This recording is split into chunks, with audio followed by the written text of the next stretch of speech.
മലയാള സിനിമയുടെ ഒരു മൂന്നാം തലമുറയിലെ ഒരു താരമായിരുന്നു സോമൻ. സത്യൻ, പ്രേം നസീർ, മധു, അതിനുശേഷം രാഘവൻ, സുധീർ, വിൻസെൻ്റ്, അതിനുശേഷം വന്ന അടുത്ത തലമുറയിൽപ്പെട്ട രണ്ട് പേരാണ് സോമനും സുകുമാരനും. അതിൽ ആദ്യം വന്നത് സോമനാണ്. സോമനെ പറ്റി നമുക്ക് കുറച്ച് കാര്യങ്ങൾ സംസാരിക്കാം. കഴിഞ്ഞ എപ്പിസോഡുകൾ ചെയ്ത പോലെ കഴിഞ്ഞ പിള്ളേർ നല്ല കമൻ്റ് ഇട്ടു, അതുകൊണ്ട് എല്ലാവർക്കും സന്തോഷമായി. പോരായ്മകളുണ്ട് നമ്മൾ പറയുന്നതിൽ കാണും, ചിലപ്പോൾ തെറ്റുകൾ കാണും. അതൊക്കെ നിങ്ങൾ തുറന്ന് പറയും, ഇഷ്ടപ്പെട്ടെങ്കിൽ ഇഷ്ടപ്പെട്ടെന്നും അല്ലെ എന്തെങ്കിലും ഇതിനകത്ത് ആ പറഞ്ഞ് ശരിയായില്ലേ എന്നൊക്കെ ധൈര്യമായിട്ട് കമൻറ്റുകൾ ഇടണം. എങ്കിൽ മാത്രമേ ഞങ്ങൾക്ക് മുന്നോട്ട് പോകാനുള്ള ഒരു പ്രചോദനമാകും. ഏതായാലും നമുക്ക് സോമനിലേക്ക് വരാം. അദ്ദേഹം എയർഫോഴ്സിലെ ഒരു ഉദ്യോഗസ്ഥനായിരുന്നു സോമൻ. അങ്ങനെ എയർഫോഴ്സിൽ ജോലി ചെയ്യാൻ കഴിഞ്ഞ് അദ്ദേഹം രാമരാജ്യം എന്നൊരു നാടകത്തിൽ അഭിനയിച്ചുകൊണ്ടിരിക്കുന്നു. രാമരാജ്യത്തിൽ അഭിനയിച്ചുകൊണ്ടിരിക്കുന്നിടത്ത് ആ നാടകം കാണാനായിട്ട് മലയാറ്റൂർ എത്തിയിരുന്നു. കേരളത്തിൽ അങ്ങോളം ഇങ്ങോളം വിജയകരമായി കളിച്ചുകൊണ്ടിരിക്കുന്ന ഒരു നാടകമായിരുന്നു. ആ നാടകത്തിലേക്ക് അപ്പോൾ നാടകം കാണാൻ മലയാറ്റൂരെത്തി. മലയാറ്റൂർ അദ്ദേഹം അന്നേരം അദ്ദേഹത്തിൻ്റെ ഗായത്രി എന്ന ഒരു സിനിമയുടെ ചിത്രീകരണമായി ബന്ധപ്പെട്ട് അതിൻ്റെ ചർച്ചാവേളയിലായിരുന്നു. അദ്ദേഹത്തിൻ്റെ കഥയായ ഗായത്രി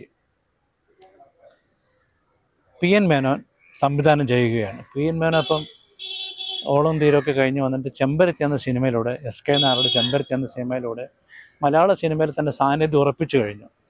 അങ്ങനെ മലയാറ്റൂരിൻ്റെ കഥയായിരുന്നു ചെമ്പരത്തി, ചായം, ജി വിവേകാനന്ദ, മഴക്കാർ, അതൊക്കെ കഴിഞ്ഞ് വന്ന സിനിമയായിരുന്നു ഗായത്രി.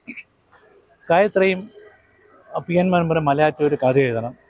അങ്ങനെ ഇളയുടെ ഒന്നൊരാളാണ് അതിന് നിർമ്മാതാവ്. അത് മലയാറ്റൂരിൻ്റെ സുഹൃത്ത് തന്നെ. വളരെ ചെലവ് ചുരുക്കി പടം എടുക്കണമെന്ന് പറഞ്ഞു. കാരണം അദ്ദേഹം ഒരു സ്ഥിരം തഴക്കം വന്ന നിർമ്മാതാവല്ല. പക്ഷേ ഇവരുടെ ഒരു പ്രത്യേക അഭിരുചി കണ്ടിട്ട് ഒരു നവോത്ഥാന സിനിമ എടുക്കണമെന്നുള്ള ഉദ്ദേശത്തിൽ എടുക്കാൻ വരുവാണ് പടം. അതുകൊണ്ട് വലിയ താരങ്ങളൊന്നും, അല്ലെങ്കിലും PN മേനോൻ വലിയ താരങ്ങളൊന്നും വെക്കാറില്ല. അങ്ങനെ ചെമ്പരത്തിലെ നായകനെ രാഘവനെ വെച്ചു. ജയഭാരതി പുതുമ വേറെ ആർട്ടിസ്റ്റുകളൊക്കെ നോക്കിയെങ്കിലും ഈ ഒരു ബ്രാഹ്മണ വേഷം ചെയ്യാൻ പറ്റിയ ഒരു ആർട്ടിസ്റ്റിനെ കിട്ടിയില്ല. അങ്ങനെ ജയഭാരതിയെ ഫിക്സ് ചെയ്യുന്നു. ഒരു അഗ്രഹാരത്തിൽ നടക്കുന്ന കഥയാണ്. അഗ്രഹത്തിൽ ഒരു പഴയ ദാരിദ്ര്യം പിടിച്ച ബ്രാഹ്മണൻ്റെ മകളാണ്. പക്ഷെ അദ്ദേഹം മകളുടെ ചിലവ് കൂടിയ ആ ബ്രാഹ്മണ വിവാഹ രീതികളൊക്കെ സ്വപ്നം കാണുന്നുണ്ട്. പക്ഷെ അതൊന്നും ഒരിക്കലും അയാൾക്ക് മകളെ കല്യാണം നടത്താൻ പറ്റത്തില്ല. അങ്ങനെ ഇരിക്കെ അവിടെ അലക്കുകാരനായിട്ട് വന്ന ഒരാളോട് പ്രേമമാവുന്നത്. അങ്ങനെ വളരെ സ്ഫോടനം സൃഷ്ടിച്ചൊരു വിവാഹബന്ധമായിരുന്നു. അതിൽ രാജാമണി എന്നൊരു ബ്രാഹ്മൺ കഥാപാത്രമുണ്ട്. തെറിച്ച് നിഷേധിയായിട്ട് നടക്കുന്ന ഒരു നിഷേധിയായ കഥാപാത്രത്തെ, അതിന് പേര് രാജാമണി എന്നായിരുന്നു. ഈ രാജാമണി കൊണ്ട് ഒരാളെ നോക്കിക്കൊണ്ടിരിക്കുമ്പോഴാണ് മലയാറ്റൂർ ഈ നാടകം കാണുന്നതും അദ്ദേഹത്തിന് ഈ നടൻ ഇഷ്ടപ്പെടുകയും അദ്ദേഹത്തെ കണ്ട് സംസാരിക്കുകയും ചെയ്തു. അദ്ദേഹത്തിന് വലിയ താല്പര്യമായി സിനിമയിൽ. അങ്ങനെ അദ്ദേഹം നാടകക്കാരോട് അനുമതി വാങ്ങിച്ചിട്ട് ഈ സിനിമയിൽ ചെറിയ വേഷമാണ് ചെയ്തത്. അന്ന് അദ്ദേഹത്തിന് ദിനേശ് എന്നായിരുന്നു പേരിട്ടുന്നത്. MG ദിനേശ് എന്നാണ് അന്നൊക്കെ പേരിട്ടിരുന്നത്. പിന്നീട് സോമൻ എന്ന ഇതിലേക്ക് മാറുകയായിരുന്നു. ഏതായാലും ഗായത്രി അതിലെ പാട്ടുകളൊക്കെ എല്ലാവർക്കും നമ്മൾക്ക് ഇന്നും കേൾക്കുന്നുണ്ട്. യേശുദാസിന് നാഷണൽ അവാർഡ് വേടിക്കൊടുത്ത പത്മതീർത്ഥമേ ഗുണരു മാനസ പത്മതീർത്ഥമേ ഗുണരു, പിന്നെ തൃത്താപ്പൂവുകളിലെ കുറി ചാർത്തിയ തങ്കത്തളികയിൽ പൊങ്കലുമായി വന്ന തൈമാസ തമിഴ് പെണ്ണെ എന്നുള്ള ഗാനങ്ങളാൽ പ്രശസ്തമായ ഗായത്രി. പക്ഷേ സിനിമ വലുതായിട്ട് വിജയിച്ചില്ല. കാരണം റിയലിസ്റ്റിക് ഒരു അപ്രോച്ച് ആയതുകൊണ്ടാവാം, താരങ്ങൾ ജയഭാരതി വെച്ച് ബാക്കി കൊട്ടാരക്കരയാണ്, ബാക്കിയെല്ലാം പുതുമുഖങ്ങളായതിനാലാവാം എന്തോ ആ സിനിമ കേരളത്തിലെ പ്രേക്ഷകർ അത്ര നല്ല രീതിയിൽ സ്വീകരിച്ചില്ല. അങ്ങനെ ഇരിക്കുമ്പോഴാണ് അദ്ദേഹത്തിന് മലയാറ്റൂരിൻ്റെ കെയർ ഓഫിൽ തന്നെ തോപ്പിൽ ഫാസിൽ ഇവരെല്ലാവർക്കും ഇഷ്ടപ്പെടുകയും അദ്ദേഹത്തിൻ്റെ ചട്ടക്കാരി എന്ന സിനിമയിലേക്ക് അടുത്ത ക്ഷണം കിട്ടി. ചട്ടക്കാരി ഒരു ആംഗ്ലോ ഇന്ത്യൻ കഥാപാത്രമായിട്ടാണ് അദ്ദേഹത്തിന് നായികയായ ലക്ഷ്മിയെ പ്രേമിച്ച് നടക്കുന്ന, പക്ഷേ ലക്ഷ്മിക്ക് മോഹൻ എന്നൊരു ഹിന്ദു യുവാവിനോടാണ് പ്രേം, ശശി എന്ന് പറയുന്നത്. അങ്ങനെ പക്ഷേ പലപ്പോഴും ഈ ന്യൂ ഇയർ ഡേ ക്രിസ്മസ് ഡേക്ക് ഡാൻസ് ചെയ്യാൻ ഇവിടെ വിളിക്കുകയും ഇവിടെ സോമനെ വിട്ടിട്ട് മോഹൻ്റെ പുറക്ക് ഡാൻസ് ചെയ്യുന്ന കണ്ട് വീർപ്പടക്കി നിൽക്കുന്നൊരു നിരാശാ കാമുകൻ്റെ, വില്ലൻ കാമുകൻ്റെ വേഷമായിരുന്നു. അങ്ങനെ ഈ രണ്ട് പടങ്ങളും ജനശ്രദ്ധ ആകർഷിച്ചോടെ സോമന് ഒരു വില്ലൻ മലയാള സിനിമയിൽ ഉദയം ചെയ്തു എന്നാണ് പത്രത്തൊക്കെ എഴുതിയിരുന്നത്. അദ്ദേഹത്തിൻ്റെ കണ്ണുകൾ ഒക്കെ ഒരു വില്ലൻ ഭാവത്തിന് ചേർന്നായിരുന്നു. പിന്നെ ഒരു അലസമായ മുടിയും നടത്തയും ഒക്കെ കൂടെ ചേർന്ന ഒരു വില്ലൻ്റെ ഒരു നിഷേധിയുടെ ഒരു രൂപമായിരുന്നു അത്. അങ്ങനെ മലയാള സിനിമയിൽ പതുക്കെ പതുക്കെ മിക്കവാറും സിനിമകളിലൊക്കെ വില്ലൻ കഥാപാത്രങ്ങൾ സോമനെ കാസ്റ്റ് ചെയ്യുന്ന ഒരു പതിവ് വന്നു. അങ്ങനെ പക്ഷെ അദ്ദേഹത്തിന് ഇഷ്ടമാണ് സിനിമ, പിന്നെ അത്രത്തോളം ഒരു ക്രൈസായിട്ട് കണ്ടുകൊണ്ട് സോമന് വളരെയധികം താല്പര്യം. അങ്ങനെ അദ്ദേഹം ആ സമയത്ത് ചെയ്ത തോപ്പിൽ ഫാസിൽ സിനിമകളിൽ പൊന്നി, സർവേക്കല്ല് മോഹൻ ലക്ഷ്മിയാണ് നായകൻ. എല്ലാം അതിനകത്ത് പൂത്തുമ്പി പൂവന്തുമ്പി എന്നുള്ള പാട്ടൊക്കെ പാടുന്ന സോമനും ഉഷാറാണിയും എന്നൊരു കഥാപാത്രം കൂടി ചേർന്നാണ്. അങ്ങനെ ഒരുപാട് സിനിമകൾ അദ്ദേഹം ഇങ്ങനെ ഈ കൂട്ടുകാരനായിട്ടും ഒക്കെ ചെയ്തു വന്നുകൊണ്ടിരുന്നു. അങ്ങനെ ആ സിനിമകളിലൂടെ ഐ വി ശശി വളർന്നു വന്നൊരു കാലഘട്ടമായിരുന്നു. ഇവരുടെ വളർച്ച ഏകദേശം ഒരേപോലെയായിരുന്നു. അപ്പോൾ ഐ വി ശശിക്ക് സോമന് മിക്ക അനുഭവത്തിലും ഒക്കെ ചെറിയ റോളുകൾ കൊടുത്തു വന്നിരുന്നു. അദ്ദേഹം ഐ വി ശശിയാണ്. പിന്നെ അദ്ദേഹത്തിന് രാജീവ് നാഥ് എന്നൊരു ഡയറക്ടറാണ് ആദ്യമായിട്ട് സോമന് നായകനാവാനുള്ള അവസരം കൊടുത്തു. തണൽ എന്ന സിനിമ, അത് ചങ്ങനാശ്ശേരിയും തിരുവല്ല രാജീവ് നാഥും സോമനും സുഹൃത്തുക്കളായിരുന്നു.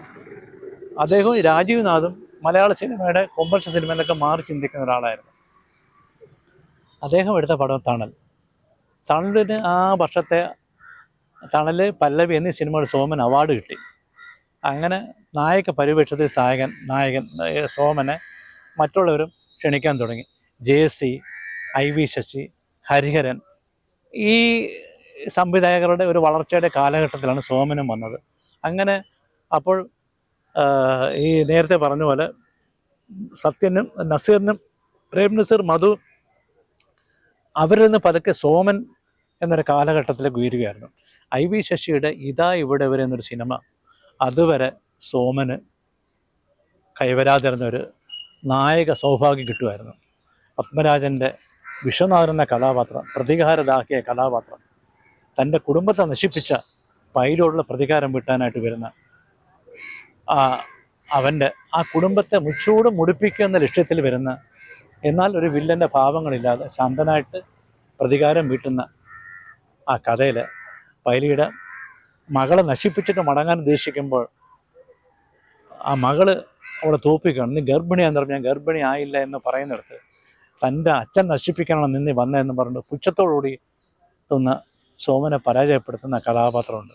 അവിടെ സോമൻ തളരുകയായിരുന്നു. പ്രതികാരം ഒന്നിനും വഴിയെല്ലാം തെളിയിക്കുന്ന പത്മരാജൻ്റെ ആ വിശ്വനാഥൻ്റെ കഥാപാത്രം മലയാളിയുടെ ഇടയിൽ വളരെയധികം സോമന് പേരെടുത്ത് കൊടുത്തു. അങ്ങനെ ഐ വി ശശിയുടെ മിക്ക സിനിമകളിലും ഐ വി ശശിക്ക് സോമനില്ലാത്തൊരു സിനിമയില്ലായിരുന്നു. ഐ വി ശശി മാത്രം JC യുടെയും പ്രിയപ്പെട്ട നായകനായിരുന്നു. യേശുയുടെ രക്തമില്ലാത്ത മനുഷ്യൻ, തുറമുഖം, അവൾ വിശ്വസ്തയായിരുന്നു. കാനത്തിൻ്റെ വളരെ പ്രശസ്തമായ നോവലായിരുന്നു അവൾ വിശ്വസ്തയായിരുന്നു. തീരയും തീരവും ചുംബിച്ചുറങ്ങി. അതുപോലെ മഞ്ഞിലാസിൻ്റെ സിനിമകളിലും ഒരു നല്ല നായകൻ നടനില്ലാതെ മഞ്ഞിലാസ് വിഷമിക്കുമ്പോഴാണ് മഞ്ഞിലാസിൻ്റെ പടങ്ങളിലും സ്ഥിരം നായകനാവുന്നത് സോമൻ. ഒരുപാട് സിനിമകളുണ്ട്. ചുക്കിൽ അദ്ദേഹം ഈ ഗായത്രി ചുക്കിലൊരു വേഷം ചെയ്തിരുന്നു ചട്ടക്കാരിക്ക് ശേഷം. അത് മധുസാറിൻ്റെ മകനായിട്ടൊരു വില്ലൻ കഥാപാത്രമായിരുന്നു. അതിലും അന്ന് ദിനേശ് എന്നുള്ള പേരായിരുന്നു ടൈറ്റിൽ തെളിഞ്ഞത്. പക്ഷേ ചുക്കിന് ശേഷം മഞ്ഞിലാസിൻ്റെ സിനിമകളിലും ഐവിഷ സിനിമകളുടെ നായകനാക്കി മഞ്ഞിലാസിൻ്റെ സ്ഥിരം. ഭരതൻ്റെ ഗുരുവായൂർ കേശവൻ അതിലെ നായകനായിരുന്നു. അണിയറ എന്നൊരു പ്രശസ്തമായൊരു പടമുണ്ട്. അണിയറിൽ ചാത്തുക്കുറുപ്പ് എന്ന ഉറൂബിൻ്റെ അതിശക്തമായ കഥാപാത്രമായിരുന്നു ചാത്തുക്കുറുപ്പ് എന്ന വില്ലൻ സ്വഭാവമുള്ളൊരു കഥാപാത്രം അണിയറയിൽ. അനക്ക സങ്കല്പ ഗായിക എന്നുള്ള പാട്ട് ഓർക്കുമ്പോൾ അറിയാം സോമൻ പാടുന്നല്ലത്. പക്ഷേ ആ സിനിമയിലാണ് അണിയറ അധികം പേര് കണ്ടിരിക്കില്ല. അതും ഒരു പരാജയമായിരുന്നു. പിന്നീട് അതേ ജെ.സിയുടെ സ്ഥിരം നായകനാണ്. ജെ.സി അദ്ദേഹമില്ലാത്ത സിനിമയില്ലായിരുന്നു. അവൾ വിശ്വസ്തയായ സിനിമ ഹിറ്റായതിനു ശേഷമാണ് അന്ന് മലയാള ഈ വീക്കിലിൽ വന്ന നോവലുകൾ സിനിമയാക്കുന്ന ഒരു പതിവുണ്ടായിരുന്നു. അതിലെല്ലാം തന്നെ ഹർഷബാഷ്പം കാനത്തിൻ്റെ അതിൽ ആനപ്പാപ്പാനായിട്ടും ഒക്കെ ഉള്ള കുറേ കഥാപാത്രങ്ങൾ. അന്നത്തെ സ്ത്രീകളുടെ ഇഷ്ട നായകനാണ് സോമൻ. കാരണം നല്ല ഗ്ലാമറുള്ളതും നിഷേധിയായിട്ടുള്ള ആ ചെറുപ്പക്കാരനെ അന്നത്തെ ചെറുപ്പക്കാരികളും വളരെയധികം ഇഷ്ടപ്പെട്ടിരുന്നു. സോമൻ എവിടെ വന്നാലും ആൾക്കാർ കൂടുമായിരുന്നു. സോമൻ താര ഒരു പദവി ശരിക്കും ആഘോഷിച്ച് ഐ.വി. ശശിയുടെയും ജെ.സിയുടെയും ഹരിഹരൻ്റെയും സിനിമകളിൽ കൂടെ മലയാളികളുടെ ഇഷ്ട കഥാപാത്രമായി മാറി. ആ സമയത്ത് ഒരു ദിവസം ഐ.വി. ശശിയുടെ മനസ്സാ വാചാ കർമ്മൺ ഏകലവ്യൻ്റെ നോവലാണ്. മനസ്സാ വാചാ കർമ്മണിൽ സോമനും സുകുമാരനും തുല്യ റോളുകളാണ്. അതേപോലെ സമയം യക്ഷിപ്പാറു സിനിമയിൽ കെ.ജി. രാജശേഖരൻ്റെ അത് സോമൻ നായകൻ, ഷീലയുണ്ട്. തൊട്ടപ്പുറത്താണ് ഹരിഹരൻ്റെ അന്ന് വരെയുള്ള സിനിമാ സങ്കല്പങ്ങൾക്ക് മാറ്റം കുറിച്ച് ഇടവഴിയിലെ പൂച്ച മുണ്ടാപ്പൂച്ച. അതിൽ മധു സാറും ശ്രീവിദ്യയുമാണ് ഭാര്യയും ഭർത്താവും. പക്ഷേ ഒരു ദിവസം മധു സാറ് എന്നെ കൂട്ടിക്കൊണ്ടുവരും, മദ്യപിച്ച് കൂട്ടിക്കൊണ്ടുവരികയും ശ്രീവിദ്യയെ പ്രാപിക്കുകയും ചെയ്യുന്ന ഒരു വില്ലൻ കഥാപാത്രമാണ്. അങ്ങനെയാണ് അവരെ വിവാഹബന്ധം വേർപിരിയുന്നത്. ആ 3 പടങ്ങളും ഒരു 1978 ആ പടം 3 പടങ്ങൾ റിലീസ് 50 ദിവസം ആഘോഷിച്ച് സോമന് ഏതായാലും ഭയങ്കര സൂപ്പർ സ്റ്റാർ പദവിയാണ് കിട്ടിയത്. അടുത്ത അദ്ദേഹത്തിലേക്ക് നമുക്ക് കടക്കാം.